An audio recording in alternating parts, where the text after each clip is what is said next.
Making Your Mind Up, How Eurovision Caused Brexit. This is a recording of a presentation that I gave at the 2017 Pop Conference at MoPOP. It was part of a panel called Britbeat, hosted by Gina Arnold, on the subject of British politics. And it was delivered in front of a largely American audience, which explains a couple of the cultural references that I explain. It's the story of how Eurovision caused Brexit, or to be less sensational, but perhaps more accurate, how the tensions and passions of Britain's relationship with Europe came to be mirrored, perhaps even anticipated, by its relationship with Eurovision. So two very quick definitions. The grand final of the Eurovision Song Contest is an annual entertainment show, in which 200 million or so viewers worldwide watch 25 or so performers live, and help vote on which is best. It's been going for 61 years, and the UK's been involved for 60. For 44 of those years, the UK has also been part of the European Union, or the Common Market as it was called when we joined it. Brexit is the 2016 vote to leave the EU. Here's Britain's first Eurovision performer, the typically anodyne Patricia Breedon, and a quote from the man most associated with British Eurovision, who's actually a commentator. Terry Wogan, an Irishman who was the most popular radio presenter in Britain for most of his career, became synonymous with Eurovision because of his pithy and often mocking commentaries on it. His ideal, quoted here after he angrily quit the job, is of a resolutely apolitical contest, one divorced from national or community identity too. While it's true that national competition is not the only point of Eurovision, Wogan is quite wrong. As we'll see, his own vision of Eurovision became deeply political, in ways which chimed with wider British sentiment about Europe. Most obviously, a poll conducted a few weeks before the Brexit vote suggested that, almost alone among Western European nations, the Brits wanted out of Eurovision too. Why? One reason might be that the UK's fortunes at the contest had noticeably slumped since the turn of the millennium. Since the year 2000, we've regularly scored lower than 50 points and ended up near the bottom of the table most years. For Britain's entries, the contest has become an annual humiliation. What went wrong? In 2015, a local news website for the UK city of Stoke-on-Trent asked Stoke natives about Eurovision. Stoke is interesting because in 2016 it became known as the Brexit capital of Britain, the city in which the greatest proportion had voted to leave the EU. Vox Pops from its citizens neatly lay out the two most prevalent explanations for British Eurovision decline. First, the contest is political, and shadowy forces keep us from winning it. Second, we aren't trying anyway, because the greats of British pop, which currently seems to mean Ed Sheeran, wouldn't be seen dead at it. These two explanations are just about compatible, a self-reinforcing spiral of negation. We don't try, and we wouldn't win if we did. But are they true? Before the Brexit referendum, there was a previous referendum in 1975. On that occasion, Remain handily won, a fashion as well as a political triumph for Margaret Thatcher, who at that point supported it. Across 40 years, Britain went from being a country that occasionally won Eurovision and voted to be part of the European community, to being a country that never won it and voted to quit. Can these possibly be linked? There are loads of interesting and valid ways you can talk about both Eurovision and Brexit. The angle I'm taking, appropriate to the UK's current predicament, is one of negotiation. Eurovision history as a strategic dialogue between the ways the UK attempts to win the competition and the entries that actually manage it. Arranged as a reverse Eurovision score countdown, from 12 points to 0 points. Let's start in 1965, when it's safe to say UK pop in general was not bad. We'd not yet won Eurovision, but with the continent hopping to the fab beat sounds of London, surely victory wasn't far off. But it wasn't Britain that hit big with the new sounds. It was Luxembourg.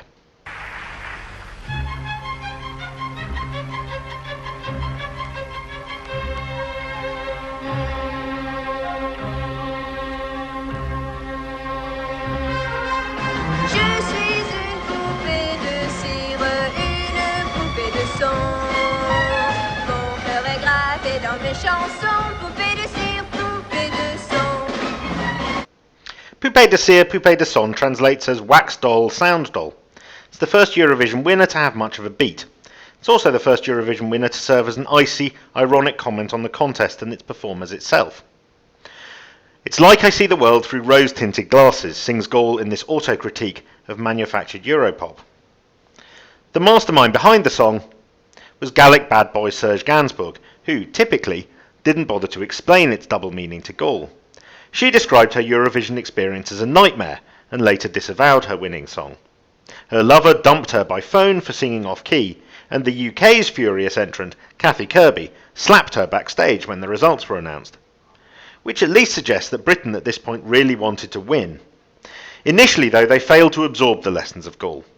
In the year of Revolver, the UK entrant was mostly, in fact only, notable for wearing a kilt. But in 1967, Britain found a poupée of their own.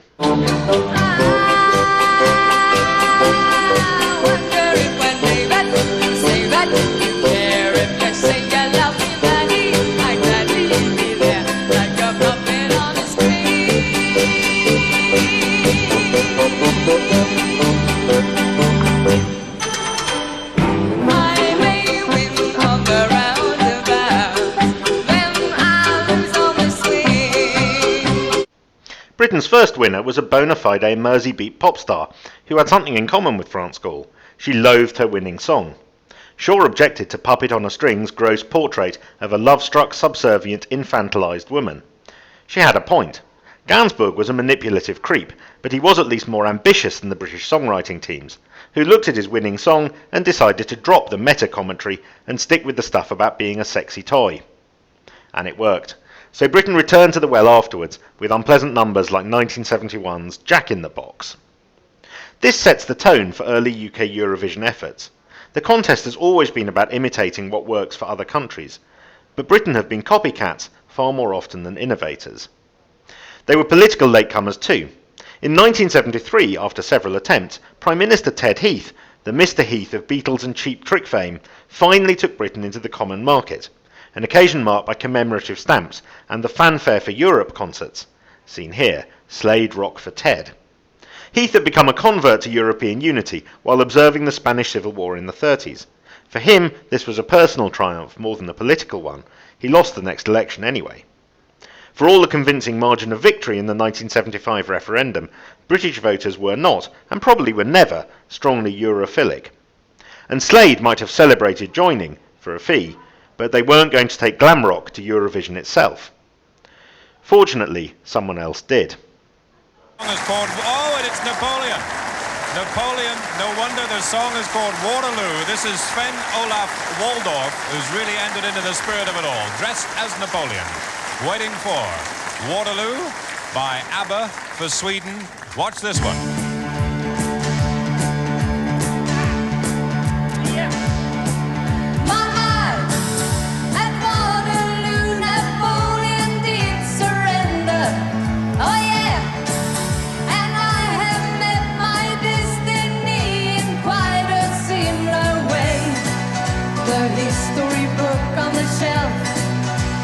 Almost repeating itself. Waterloo, I was defeated, you won the war. ABBA are the next major shift in Eurovision practice. For one thing, they've got a band on stage. For another, they're playing music that sounds like Roy Wood's Wizard, i.e. what's actually selling well in 1974. And for a third, they're taking full advantage of the spread of colour TV. Oh, for a fourth, they're ABBA. And ABBA are amazing. But only the last of these is a unique advantage. Britain had plenty of colourful, modern, thumping pop it could have entered, but it hadn't. Once again, it played catch-up. This time so did everyone else. Now the Swedes had given permission, flares and long hairs made a belated rush onto the Eurovision stage. The 70s golden age of Eurovision is an abolution, a relationship unconvincingly denied by groups like the UK's winsome Brotherhood of Man, whose Angelo was ABBA's Fernando with a more hideous moustache. This era sets the template for the British public's collective memory of Eurovision. The fact we were playing catch-up to sharply contemporary Swedish pop is erased, and Eurovision becomes simply a paradise of kitsch, a version of camp even the straightest viewer could grasp, where everybody knew it was meant to be rubbish, and trying hard just wasn't cricket. As we'll see, this attitude got European perceptions completely wrong.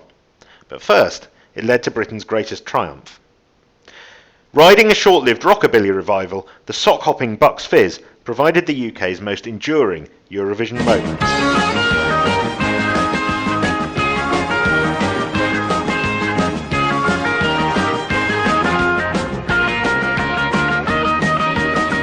Try to look as if you don't care less, but if you wanna see some more, bringing the rules of the game will let you find the one you're looking for, and then you can show that you think you know. You're making your mind up. Don't let your indecision take you from behind. Trust your inhibition. Don't let others change your mind. To the British mind, whipping off skirts and singing lyrics about being taken from behind is the absolute peak of Eurovision history. The ABBA template taken into a mildly smutty British comfort zone. And it worked. Eurovision life was good. So were the records. The follow-up to Bucks Fizz, Bardo's One Step Closer, is a genuine new pop banger, which I'm not going to spoil my narrative by actually playing. By the mid-80s, Terry Wogan, seen here hoisting aloft 1985 entrant Vicky, was a fixture in the commentary box, and grumblings over Britain's common market membership had died down. But once again, Europe moved on.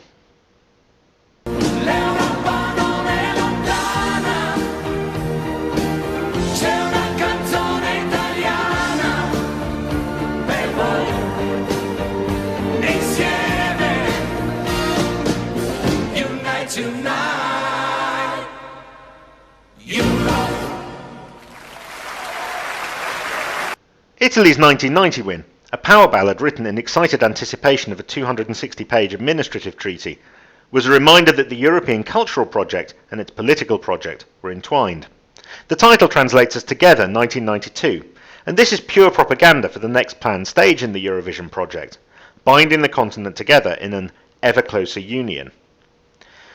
And this was where British opinion started to shift.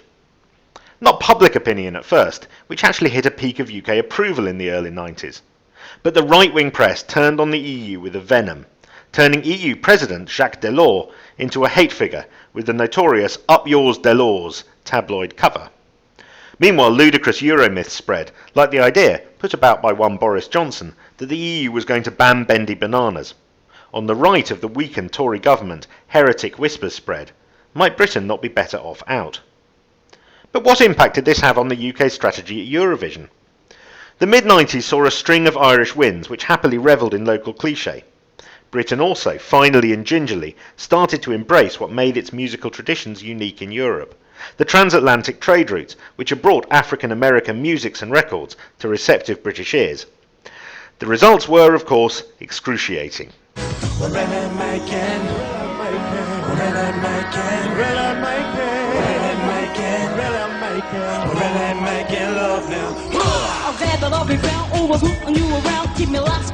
Yeah, I know how that sounds. Now I've been to many places and I've seen many things, but nothing that I know can never make my heart sing like you do. It's like a voodoo, you know what I'm saying? Baby girl, I ain't playing. Say that I'm the one to rock your world, 'cause honey, yeah. Yeah. This kind of fiasco, however theoretically brave it is, exposed the UK's problem. Years of happy insistence that the contest shouldn't be taken seriously had led to a situation where it couldn't be. A win in 1997 was Britain's last to date. Meanwhile, the contest was changing yet again. Wild Dances is up there with ABBA in terms of milestone Eurovision wins that signalled a contest which had completely changed. It was the first for Ukraine, one of many Eastern European and former Soviet states to join Eurovision in the late 90s. This coincides with the decline of support for Britain, which the Brits blame on politics, Eastern states voting for each other.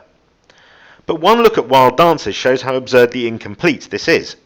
The new entrants were a cultural shot in the arm for the contest, bringing local music traditions, circus skills and theatricality to the stagecraft, and turning it into a spectacle as much awesome as comical.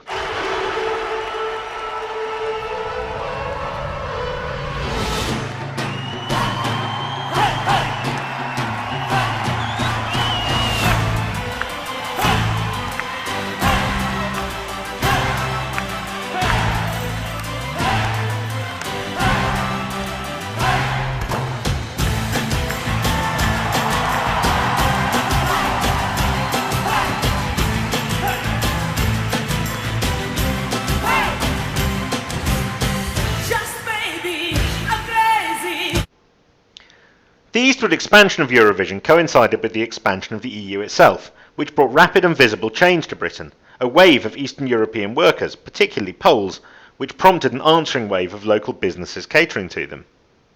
At Eurovision, meanwhile, Britain huffed and grumbled. In 2006, entrant Daz Sampson ended his performance with a plea to vote for the music, a curious instruction from a dreadful rapper surrounded by women in school uniform. This isn't to say the UK didn't try to play the stagecraft game.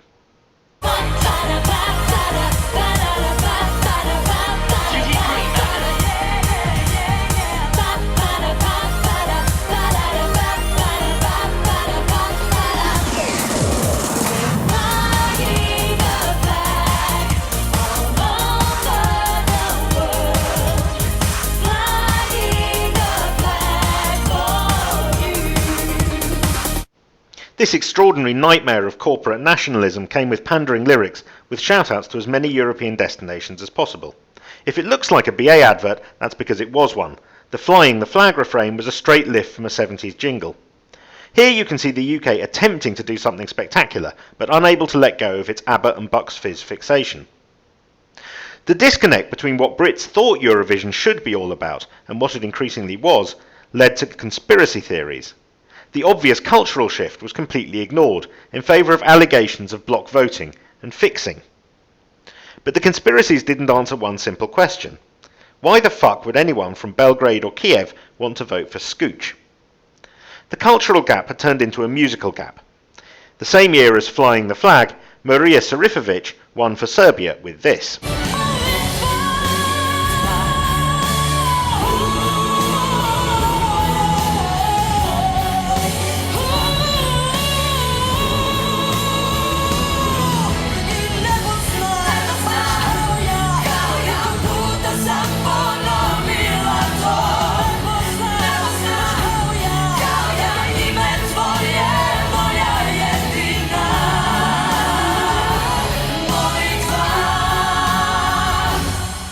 This, clearly, is a country taking Eurovision very seriously indeed.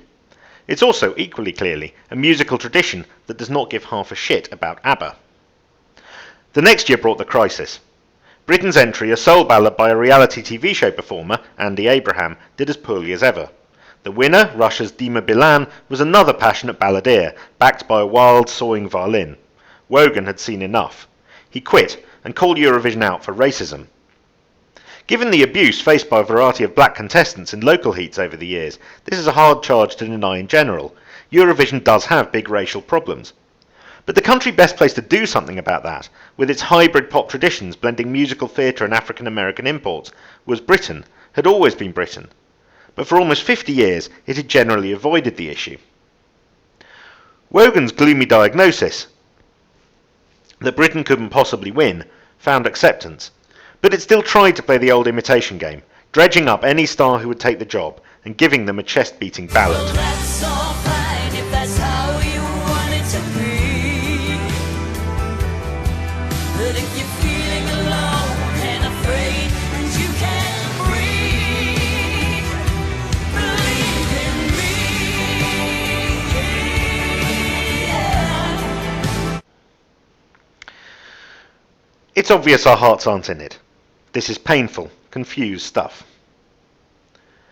And the Wogan us against them hypothesis found its echo in a general hardening of attitudes to immigration, in particular Eastern European immigration. Britain has always been more hostile to immigrants than it likes to pretend, but this century, stoked not just by the rise in numbers, but by endless tabloid coverage, the idea of migrants as a threat, a hostile force, and a particularly urgent problem have all risen. In this monthly survey of the most important issue facing the UK public, you can see immigration lie quiescent as a topic until the 2000s, and then steadily build, with even the financial crisis not doing much to push it from the public mind. By 2015, over half of all Britons named immigration as the top issue facing the country. This drove the rise of the UK Independence Party, whose leader, Nigel Farage, was also happy to lend his paranoid voice to the chorus suggesting Eurovision was rigged and hated Britain. Meanwhile, had the axial tilt eastwards of Eurovision wrecked the chances of other traditional entrants? Well, not at all. The 2010s have seen balance restored, with Western European countries providing several winners, like this from Sweden. He said, I never left your side when you were lost. I followed right behind. Was your foundation. Now go sing it like a hummingbird, the greatest anthem ever heard. I sing it again. We are the heroes of our time. Heroes. Oh, but we're dancing with the demons in our minds. Heroes. Oh. Sweden, unlike Britain, have managed to shake off the hangover of their 70s triumphs. Hero's cloying take on EDM is rubbish, but it won by doing what Eurovision winners have often done: apply a mix of good looks, striking technical visual achievement, and pop which sounds not unlike the pop that's actually popular. Britain has not managed to do this.